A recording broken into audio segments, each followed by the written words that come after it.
Vote को इज्जत दो का जो मामला था, वो कहा जाता है कि ये शुरू तो नवाज शरीफ साहब ने किया था और इसी तरीके से जो इल्जामात वो लगाते थे वो फौज पे पहले उन्होंने धरना शुरू किए, फिर उसके बाद जो है यानी जनरल बाजवा का नाम भी लेते थे, फिर जनरल फैज का नाम भी लेते थे। यही बयानियां पकड़ते पकड़ते जो है वो आगे जो है अब मुस्लिम लीग नून ने ये मामला शुरू किया। जावेद लतीफ साहब ने कहा कि अब हम कुर्बानियां नहीं देंगे। वो कौन सी कुर्बानियां है सर वो नहीं देंगे? और जो मुल्क का दिवालिया तो हुआ सो हुआ, ये वो कौन सी कुर्बानियां जो नहीं देंगे? तो फिर मरियम साहिबा क्या करने आ रही हैं? देखिए, ये विकेट की दोनों जाने खेल रहे हैं। ये लोगों को जितना बेवकूफ समझते हैं, लोग उतने बेवकूफ है नहीं।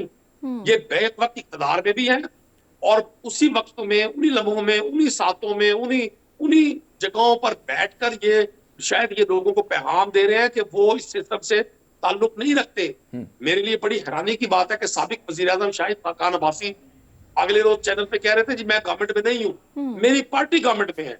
मतलब कितनी कितनी हैरान कुन ये अंदाजे गुफ्तगू है। और लोगों को अब दीवाना समझना, लोगों को बेवकूफ समझना, लोगों को ये समझना कि हम सारी कौम इनकी इन इन इन बातों पर यकीन कर लेगी, ये आज खुद एक बेवकूफी है।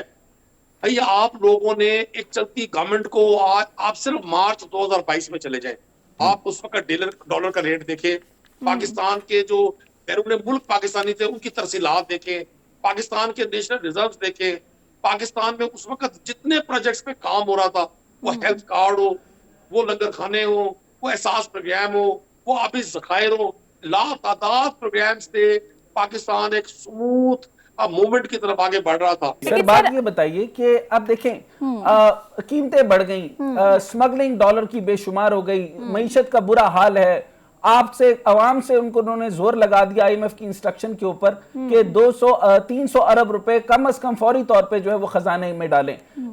और इवन ये हो गया कि एक्सीडेंटल टैक्स के ऊपर कहा कि जो फ्लड का टैक्स है वो भी आवाम दे। तो आईएमएफ कह रही है कि इतना जुल्म आवाम पे ना करे। अच्छा, मुझे आपसे सवाल ये है सर कि आपकी पाकिस्तान तहरीक इंसाफ इस चीज को रोक कैसे रही है? सर ना डार साहब से आप इस्तीफा ले पा रहे हैं, ना मामलात हो रहे हैं। आप लोगों ने यहाँ पे दोनों यानी पंजाब में भी हुकूमत छोड़ दी, केपीके में भी छोड़ दी, यानी स्ट्रेटेजी तो आप लोगों ने इस्तेमाल नहीं की और उनको खुला छोड़ दिया और आपने उनको जो है वो अपना काम करने दिया। रिजर्व्स हमारे खत्म हो रहे हैं, जब रिजर्व्स खत्म हो रहे हैं तो अब आप हुकूमत में आके करेंगे क्या? अगर आपने यहां ना रोका, और मुख्तलिफ केसेस भी हैं, आपने जो इंटरिम गवर्नमेंट के अंदर जो है वो मोहसिन नकवी को जो है वो ऊपर आ गए, अब वो मामला अदालत में जाएगा।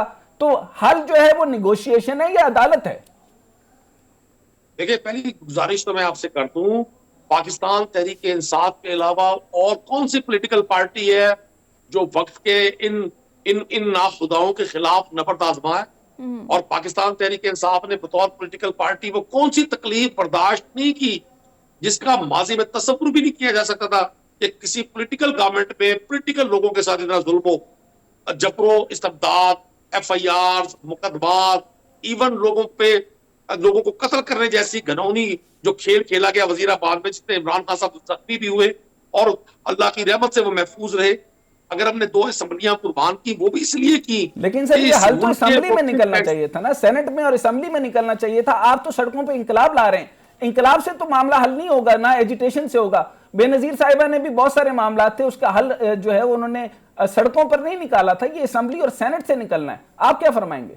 आपकी बात, देखिए आपकी बात की मैं तायीद करता हूं। मैं खुद भी आप ही की बात का एक वकील था। मैंने अपनी अपनी अपनी डोमेन में यही राय दी, लेकिन जब फैसला कलेक्टिवली होता है और खान साहब को इस बात का अंदाजा है कि अगर ये असेंबली आम आदमी को डिलीवर नहीं कर सकती, अगर ये निजाम आम आदमी को सिर्फ खुदकुशी की तरफ लेकर जा रहा है, अगर ये निजाम पाकिस्तान को बंद गली की तरफ लेकर जा रहा है, अगर ये निजाम पाकिस्तान को दुनिया में खुदा ना खास्ता एक भिखारी बनाकर पेश कर रहा है, अगर आप तो ताकत में नहीं होंगे सर, आप असेंबली में होते, ताकत में होते, सेनेट में होते, आप अपनी ताकत छोड़ेंगे तो वो अपने बंदे बिठा देंगे। आपने टेक्नोक्रेटिक गवर्नमेंट देखी, आपने देखा कि 11 कैसे कैसे मेंबरान, यानी आप ऐसे नाम देखेंगे कि आप वो तस्वुर भी नहीं कर सकते कि पाकिस्तान की मईशत को ये लोग चलाएंगे। अब आपने नाम दे दिया, अब वो 35 पंक्चर लगाएं या 35 पता नहीं, अब 35 कुछ और करेंगे। तो आपने तो निजाम खुला छोड़ दिया। तो सर मुझे ये बताएं कि ऊपर से फवाद चौधरी साहब जो हैं वो जिस तरह की बगावती बातें कर रहे हैं, इस तरीके से निजाम तो नहीं चलेगा। अब पुराना दौर तो चला गया कि जिसके अंदर माओ का इंकलाब आना है, या माओ जेतुंग का या स्टालिन का इंकलाब आना है, या कम्युनिस्ट इंकलाब आना है, या सुरखा इंकलाब आना है। अब तो सर बैठ के निगोशिएशन की बात होगी।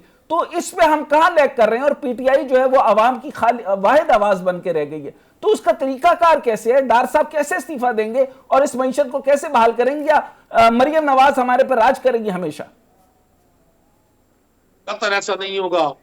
ये पाकिस्तान की जो इस वक्त इक़्तिदार में पॉलिटिकल एलीट है, ये सियासी तौर पे अपना आखिरी दौरे इक़्तिदार देख रही है। इसके दिन गिने जा चुके हैं।